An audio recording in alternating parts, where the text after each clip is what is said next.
Difficulté supplémentaire que les personnes Asperger rencontrent souvent, c'est au niveau de l'entretien d'embauche. La technique de l'entretien de recrutement ne leur est pas adaptée, donc il faut leur poser des questions fermées, éviter les questions ouvertes, ce genre de trucs.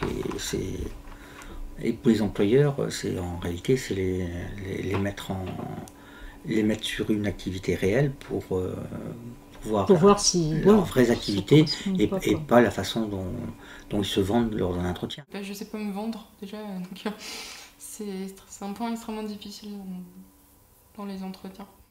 Déjà, par exemple, une personne Asperger qui a du mal à regarder dans les yeux, forcément, on va se dire que il est un peu fuyant, ce mec. Fallait faire un CV.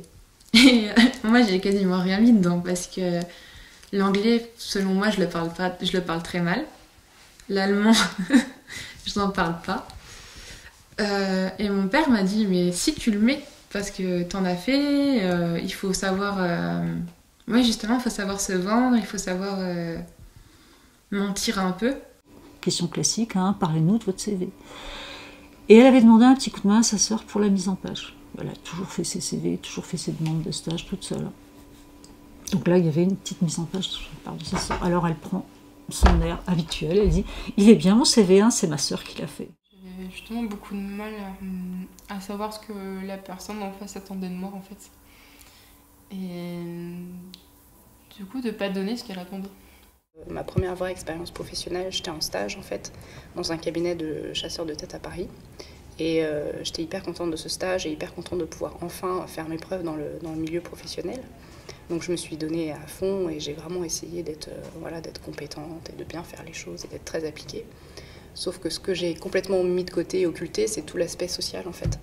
Donc j'allais pas déjeuner avec mes collègues entre midi et 2. Il y avait énormément de stagiaires dans cette boîte et tous les stagiaires allaient déjeuner ensemble, sympathisaient, etc. Et moi je suis pas du tout rentrée dans le groupe, ça m'intéressait pas, puis je voyais pas l'intérêt, j'étais pas là pour me faire des amis, j'étais là pour travailler. Donc toujours avec cet esprit très pragmatique et j'ai mis ça vraiment complètement de côté. Et au bout d'un moment, le directeur est venu me voir en me disant qu'il fallait que je fasse des efforts et qu'il fallait que j'aille déjeuner avec mes collègues entre midi et 2 et que c'était important et qu'en gros, les gens me trouvaient pédante, alors que c'est pas du tout de la pédanterie, mais voilà, les gens me trouvaient pédante et comprenaient pas pourquoi je les snobais et pourquoi je restais seule tout le temps à bosser plutôt que d'aller avec eux discuter, quoi. Au niveau social, donc les codes sociaux, tout ça, ça peut être difficile, le rapport avec les collègues. Au travail, il peut y avoir une lenteur, une lenteur d'exécution. Parfois, le fait de ne pas être sûr de moi, je vais devoir redemander les consignes plusieurs fois. Et les processus dont je parlais, ça demande de l'énergie. S'ils sont sollicités, si la cadence est forte, ça peut être épuisant. J'ai l'impression qu'il faut toujours être au mieux de sa forme, tout ça, et pour l'instant, c'est pas toujours le cas. Et moi, c'est un jour ça va moins. Et je me sentirais pas capable d'être toujours au top, quoi. J'ai essayé de travailler comme n'importe quelle personne, dans un bureau de 9 personnes, avec 9 téléphones et sans arrêt du passage dans le bureau. J'ai pas réussi.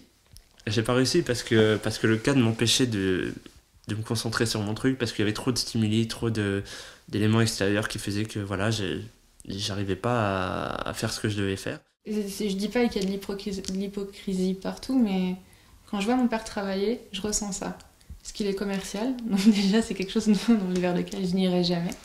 On sait que le domaine du marketing et le domaine du démarchage commercial, une personne Asperger ne pourra pas y aller. Ou alors on va vite lui dire au revoir, parce que voilà, c'est des choses qui demandent des capacités qu'on n'a pas finalement. La négociation, la créativité, bien sûr, sauf exception, je précise. Je pense qu'il n'y a pas de règle, on peut exercer toutes sortes de métiers, et je connais même un Asperger qui a été DJ, donc c'est pour dire que voilà, on peut tout faire. Si on lui dit comment le faire, il le fera. Alors après, s'il y a des imprévus, il aura plus de mal, fatalement. Mais ouais, je veux dire, on a 2 bras, 2 jambes, un cerveau. Une personne Asperger a tout à fait sa place dans l'informatique, dans la finance, dans la gestion de compte, dans tout ce qui est carré en fait finalement. Il y a plein d'exemples, mais voilà, il faut une structure, un cadre, des règles bien précises et si possible pas d'exception. et je pense que dans ce cas-là, une personne Asperger peut tout à fait trouver son bonheur professionnellement. Il a juste fallu qu'on me dise comment ça marche. Je vais montrer comment ça marche. Il y a quelqu'un qui est resté avec moi au début, puis voilà. Ils m'ont mis tout seul dans un bureau, à ma demande. Donc je faisais mes tableaux sur Excel, je faisais ma gestion de trucs et ça se passait super bien. Parce que voilà, j'étais tout seul, j'avais un téléphone, mais je m'en servais quasiment pas. Quand j'ai un objectif précis avec des limites, donc il faut quand même des limites, mais qui sont assez larges en interne, et une certaine autonomie, là je sais que je peux être meilleur que la majorité des gens. Il faut juste que ça soit une tâche qu'on m'explique bien, que je comprenne bien, qu'il n'y ait pas d'exception, qu'il n'y ait pas de sous-entendu, qu'il n'y ait pas de... Voilà. Si on me donne un truc clair à faire, je le ferai sans problème.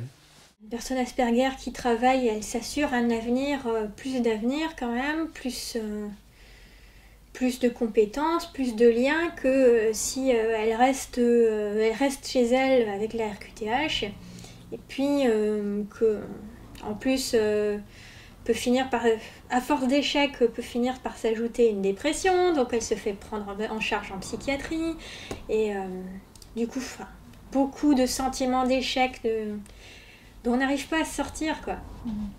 Alors que voilà, une personne qui travaille se sent quand même plus valorisée et se va ouvrir plus d'opportunités.